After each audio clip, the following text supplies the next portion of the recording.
নম্বর প্রশ্ন বলছেন, আসসালামু আলাইকুম শেখ আলিম সাহাতুল্লাহ, যদি প্রয়োজনে নারীদের বাসার বাইরে যাওয়ার প্রয়োজন হয়, যেমন ডাক্তারখানা যাওয়া, এই ক্ষেত্রে কি জোহর আসর সালাত জোহর ওয়াক্তে একসাথে 4 করে জমা করে পড়ে এরপর সফর শুরু করতে পারবেন?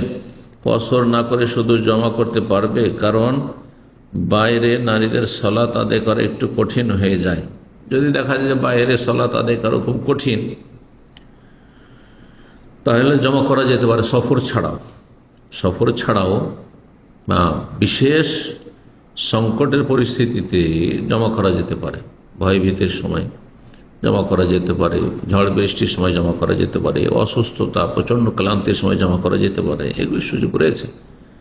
তো সুতরাং এইরকম পরিস্থিতি হলে জমা করতে পারেন। কিন্তু কসরের মাসআলা শুধু খাস হচ্ছে সফরের সাথে, আর জমা বিভিন্ন জরুরি প্রয়োজনে করা যেতে পারে। তবে আপনাকে বলবো যে এইরকম জমা না করে আপনি রাস্তাতে যেখানে থাকেন না কেন, আপনি সেখানে আপনি যে অবস্থায় আছেন, যদি সেখানে দাঁড়াতে না পারেন বসেই পড়বেন।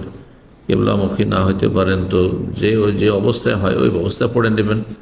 ওয়াক্তের যে শর্তটি রয়েছে সালাতের ক্ষেত্রে, এটি সবচেয়ে গুরুত্বপূর্ণ শর্ত। এই জন্য ওয়াক্ত মোতাবেক সালাত যথাসাধ্য আদায় করার চেষ্টা করবেন। আর যদি দেখা যায় যে আমি